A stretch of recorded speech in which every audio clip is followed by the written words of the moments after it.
Hello, je suis Carlotta. Bienvenue dans Product Marketing Stories, le podcast qui décrypte les méthodologies, partage des conseils et apprentissages concrets pour rendre compréhensible et accessible le product marketing. Avec Product Marketing Décrypte, je déconstruis pour vous le jargon et expressions courantes du product marketing pour les rendre compréhensibles. Cette série de mini-épisodes vous permet de vous former et d'apprendre les principes de base du product marketing pour monter en compétences et éviter les moments de malaise en réunion ou pendant une discussion entre collègues. Bref, cette discipline n'aura plus de secret pour vous. Et pour ceux qui baignent déjà dans le milieu, une petite piqûre de rappel, ça ne fait de mal à personne. C'est parti! Bonjour à tous et bienvenue dans le premier épisode Décrypte de Product Marketing Stories.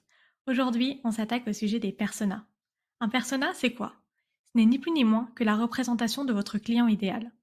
C'est un outil essentiel pour atteindre la cible que vous souhaitez adresser sur le marché. Et c'est surtout la base pour définir son positionnement de marque. Car il permet 5 choses. 1. Mieux comprendre le comportement de vos clients et clients potentiels. 2. Définir une stratégie de communication adaptée aux besoins et attentes de votre cible. 3. Hiérarchiser et construire des messages percutants qui résonnent auprès de votre cible. 4. Prioriser vos ressources et l'allocation des efforts, notamment sales, marketing. Et enfin, garantir que tout le monde au sein de l'entreprise connaît et est aligné sur la priorisation des personas identifiés. Maintenant qu'on sait pourquoi c'est important de travailler ces personas, comment on les construit? Comme l'explique si bien Seth Godin, le ponte du marketing dans un de ses livres best-seller This is Marketing, il y a 2 aspects à prendre en compte. On commence d'abord par définir la psychographie de son client idéal, puis dans un deuxième temps, on définit sa démographie. C'est hyper important de commencer en priorité l'aspect psychographique, car c'est ce qui permet de savoir pourquoi votre client idéal achèterait votre produit. En d'autres termes, pourquoi il aurait besoin de vous. Pour cette partie psychographique, il y a 3 choses à connaître sur son persona. 1. Ses motivations. Pourquoi il a envie ou besoin de ce produit ou de ce service? Pourquoi maintenant? 2. Ses contraintes. Quelles sont les préoccupations? Qu'est-ce qui le stresse? Qu'est-ce qui l'empêche de dormir la nuit?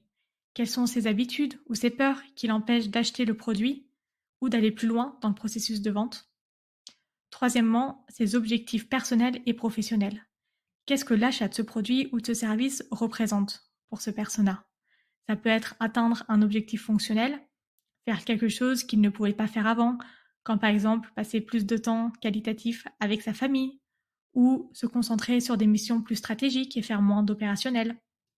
Mais ça peut aussi et surtout réussir à atteindre un objectif d'ordre sociétal ou émotionnel. Par exemple, se sentir mieux, être plus efficace, être mieux perçu dans la société, montrer un certain statut social. Bref, une fois que l'on a bien compris les motivations, les besoins et les contraintes, on peut se concentrer sur l'aspect démographique.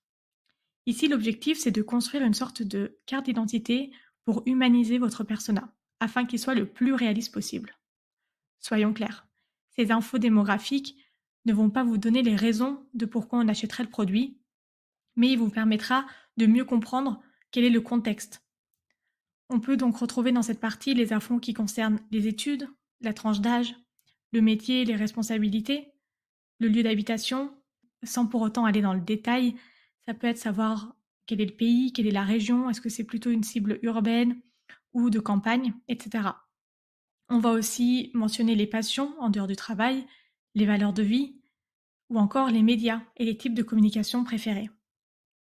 Pour résumer, définir les personas est une étape cruciale dans la construction de ce positionnement et de sa stratégie go-to-market pour être en mesure de savoir quoi dire, où le dire, à qui le dire et comment le dire, de façon mémorable afin d'attirer les bonnes personnes et de générer des leads qualifiés. Pour ça, il faut savoir qui sont vos meilleurs clients et utilisateurs, c'est-à-dire qui sont vos buyers et user persona, car ça peut être 2 personnes distinctes. C'est savoir ce qu'ils recherchent avec votre produit et quelles sont leurs problématiques. Pour construire les personas, vous avez plein de moyens à disposition. Ça peut être mener des études qualitatives avec des interviews en one-to-one ou en focus group. Faire une étude quantitative avec un sondage par exemple, ou faire des recherches sur les plus grosses requêtes dans les moteurs de recherche. Si vous avez des équipes sales et customer success, il faut absolument échanger avec eux, car ce sont eux qui échangent avec les clients et les utilisateurs au quotidien. Pour y voir encore plus clair, ce qui est intéressant de faire, c'est de définir aussi votre anti-persona. Quelle est la typologie de client qui n'est pas appropriée pour votre business? Pourquoi? Mieux connaître votre anti-persona permettra de mieux définir qui est votre persona, justement. Un dernier point que je voulais évoquer avec vous, c'est qu'il est tout à fait possible que vous ayez plusieurs personas. Par contre, ça ne signifie pas qu'il faut investir de manière égale sur tous, car vous risquez d'abord de diluer les ressources, surtout les budgets en communication, pour réussir à adresser les différentes cibles, mais aussi vous risquez de ne pas avoir une proposition de valeur assez claire et percutante, car trop mainstream, pour réussir à parler à tout le monde. D'où mon message. Ne confondez pas la cible d'usage de votre produit de la cible de communication. Vous pouvez avoir bien sûr plusieurs types de personas qui utilisent votre produit ou votre service, mais il faut être clair sur le persona sur lequel vous voulez investir et que vous souhaitez cibler dans votre communication. Ça ne veut pas forcément dire que les autres personas ne s'y retrouveront pas. C'est juste que vous n'allez pas vous adresser directement à eux. J'espère que cet épisode Décrypte vous a plu. Maintenant, vous savez ce qu'est un persona et surtout ce que ça implique pour les construire avec brio. J'ai d'ailleurs préparé un template Notion pour vous aider à faire ce travail. Vous pouvez le retrouver dans la description de cet épisode. C'est tout pour aujourd'hui. N'oubliez surtout pas de m'envoyer les mots les plus jargonneux du product marketing pour qu'on les décortique ensemble. À bientôt pour un nouvel épisode. Merci d'avoir écouté cet épisode jusqu'au bout. Si l'épisode t'a plu, n'hésite pas à le partager sur LinkedIn en me taguant. Tu peux aussi me soutenir en laissant un avis 5 étoiles sur Apple Podcast et me laisser un commentaire.